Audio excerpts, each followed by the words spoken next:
The holistic version of introverted thinking, Dario calls the systemist. And this is a lot more open framed. There's not one mental model or two mental models. There's like a gajillion mental models. And that's part of that open frame, right? The seeing a bunch of different things. And so the advantage to this is to be able to come in and out of mental models quickly. I just want to, again, mental models, this makes sense to a TP, an introverted thinking accuracy user, but I'm just going to do some translation here for people that are like me, that are like, if I didn't know what a mental model is, I'd be like, what is she talking about? Please do. Things like Myers-Briggs is a mental model. We can organize our understanding of people using a system with a 4-letter code and 8 cognitive functions. The Enneagram system is another mental model to organize people both by personality type, but also by levels of development. There's another system. Socionics is a mental model, right?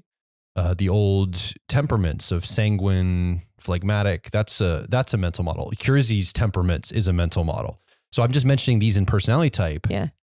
The generational theory is a mental model. And so each of these is a way to organize and hang information, to sort it and understand it. You use the meta model or the mental model as all this input comes in to sort and organize this information. Right. And so what you're saying is that this holistic introverted thinking accuracy isn't just locked into one model. Let's say, I just love Myers-Briggs and I don't even care about the Enneagram. Everything has to fit in a Myers-Briggs framework. Mm-hmm. You're saying that this type of a person or this energy for this function would have multiple models. Let's just take personality type, that they're weaving and flowing and moving in and out of and sorting it based on what makes sense for the model and the information at hand. Right. Well, and those are nice neutral ones, but also a religion would be a mental model. Sure. Right. Or a political affiliation would be a mental model. Correct. And so the philosophy. Right, exactly. And so if somebody is aligned with a particular, say, political party, then everything has to be filtered through. So everything has to make sense according to that political affiliation. So it's assumptive level thinking. You're almost buying the assumption first, and then you're finding how things fit into that assumption or not. Yes. And one of the ways to temper a more analytic introverted thinking is to question one's assumptions. Yeah. Like that's the point of holistic introverted thinking, is to question one's assumptions. And so when you question your assumptions and you're questioning your premises all the time, not a lot hold up. And so instead of having one or two that you're relying on and filtering everything through, you end up having a whole bunch, and none of them are particularly reliable. They're just all sort of layered on top of each other, which is why it's a more systemist approach.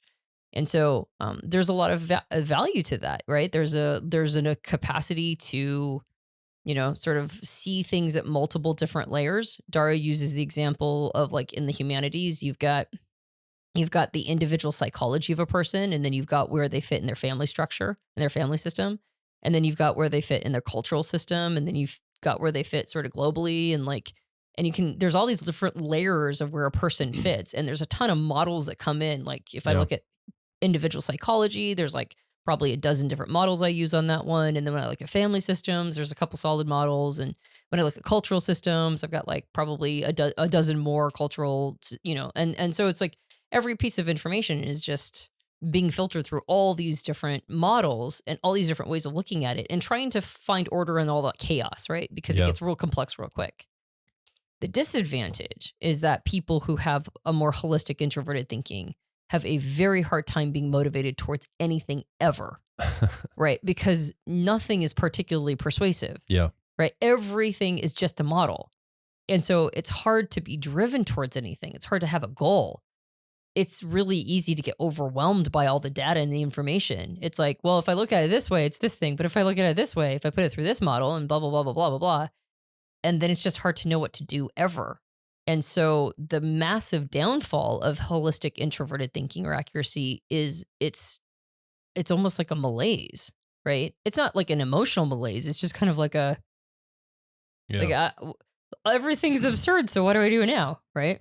By the way, we are starting something very new here at Personality Hacker. Now, you might be listening to this years from now, and so it's something that's gone on for a while. But as of the time of this recording, it's fairly new. We're starting up an experience of our podcast live once a week online in a virtual format. So what we're doing is we're gathering a group of like minds to come together once a week to watch this podcast together. And then right afterward, we have a membership program where people can come. It's called a personality quest.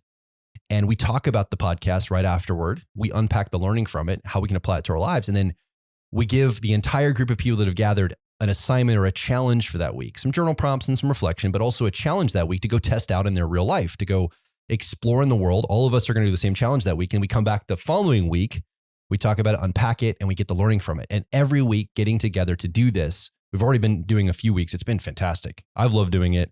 It's awesome to see people come and gather live to watch the podcast, talk about it, and go do challenges in their own lives.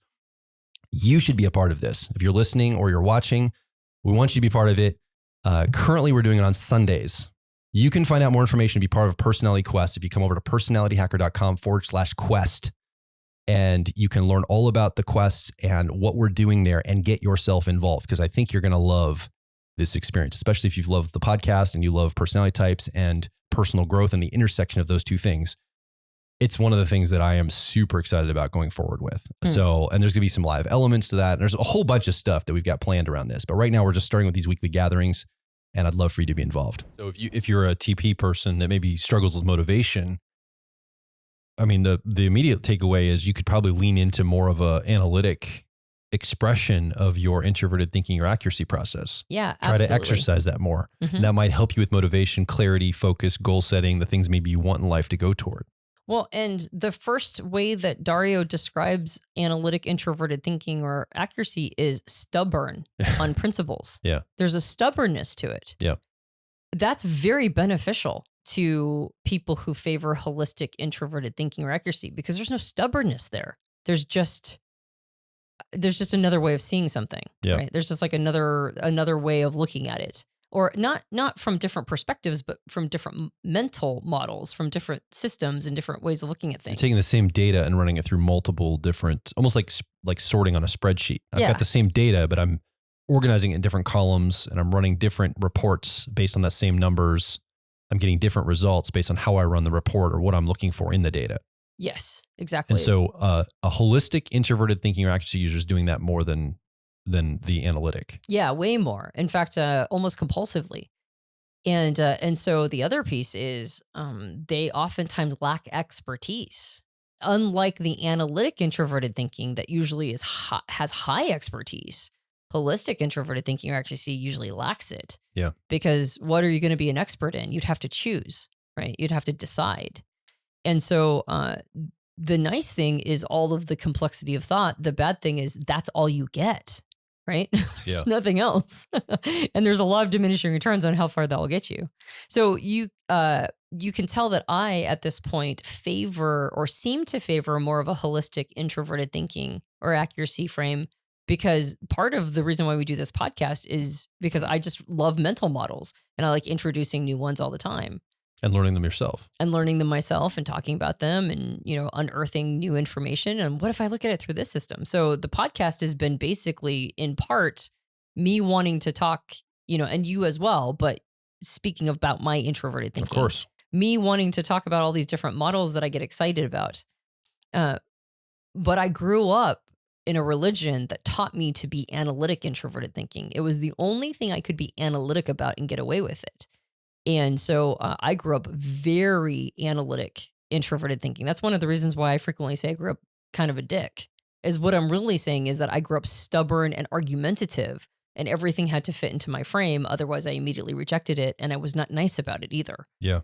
And so one of the things I think that I've really come to recognize, particularly in reading Dario's work, is the benefit of marrying those two things together. Because even though I like to hop around to different mental models, there's still a very specific mental model that we primarily use here, which is Myers-Briggs. And so my expertise is in Myers-Briggs. My expertise is not in the Enneagram. I never say that it is, right? I know it enough to get by, but I never think I'm an expert in it. My expertise is not in spiral dynamics. I love the model. I would never say I'm an expert in it, right? Like I will very happily acknowledge I'm not an expert in most of these models. I'm getting more and more closer in generational theory, but I'm still not an expert. But I feel pretty confident in saying I'm an expert in Myers-Briggs at this point. And especially since I've been using it in coaching for so long. And so, when you have to apply something, not in just only your own life, but give people advice that could really mess their lives up if it's not good advice. Right. The stakes are extremely high. You better know what you're doing. Yeah, exactly. Right. You could take other people and yourself can take a real hit in that context. Yeah. And so, that's what Dario recommends one does. If you're using introverted thinking or accuracy as a preferred function, what you're trying to look for is a sweet spot of expertise in something, but not having to filter everything through it. Like if I had to let go of Myers-Briggs, I could do that. I could let it go. And you're never allowed to think about that ever again. We're going to eternal sunshine of the spotless mind you, and we're just going to remove Myers-Briggs from your database. And it'd be like, okay, that's probably pretty inconvenient because I have an entire life that's built on it, but all right, I'll probably figure it out. So it's an ability to build expertise in something and to be good at it and to have goals around it without being so married to it that everybody has to engage with you on those terms. And having an ability to question the premise and having some humility and modesty. That's the sweet spot. And that's what I'm always like, it's not an easy balance to do. And I'm always striving for that. That's my goal, right? Yeah. Whether or not I accomplish it at any given moment, because I can tell myself, I can tell my holistic days and I can tell my analytic days. My analytic days, I'm a bit of a dick and I'm threatened by other people. My holistic days, I'm kind of a bit of a mess and I have a lot of brain fog and I'm not sure what I'm supposed to be doing. But when I do get it right and I get into the center, I'm like, okay, that's right. That's the really good balance. And I think it's the one I've gotten the closest to balancing. So it's my model for what all the other functions in balance can look like, how nice they can be. Yeah. Yeah. Okay. Is there more to say about the holistic, or are we ready to start wrapping up? I do want to say something that I thought was really interesting. Maybe it was just interesting to me because I do use this function. And I'm glad you once again reiterated that all of us use this function, all of us use extroverted thinking or effectiveness. So this is relevant to everybody, and which side do you use and how can you balance them out? I think is still a really important question. But for anybody who has this as a preferred function, I just thought this was really interesting. I want to read it directly from his writing. The two flavors respond to stress differently. So analytic introverted thinking and holistic introverted thinking respond to stress differently. Analytic introverted thinking or accuracy tends to cause caustic humor and argue when feeling threatened or not taken seriously. They'll be quick to reply with rhetorical tricks, change the goalpost of an argument, and so on to maintain a sense of superiority. In particular, reflex kicks in. Until a foreign idea is validated on their terms, it is harshly judged as false. In contrast, holistic introverted thinking users or accuracy users tend to disintegrate under stress. I'm like, holy crap, that's me right now. They're already juggling many different models, definitions, ideas, and so on. It's a messy web. Then when stressed, they might get clumsy, cry profusely, ramble, retreat in silence, suffer brain fog, or otherwise temporarily fall apart. That was yesterday for you. Not yesterday. Was it 2 days ago? 2 days ago. Yep. I was like, for I a couple can't hours. even. I'm like, is she going to be okay? Yeah. I'm just like, I'm in my bed and I'm throwing the covers over me and everybody else can go to hell because I'm having a breakdown. Yeah. So I thought that was really interesting. So if you're wondering which side you favor, now I can be the other side too. I've seen myself in that position too. But I thought that was interesting. So, maybe I'm just overvaluing my own experience, but I figured the TP types out there would probably want to hear that. Yeah, if you have this process higher up, let us know. Do you have any Antonia story of complete mental fog, breakdown, feeling bad, all of that?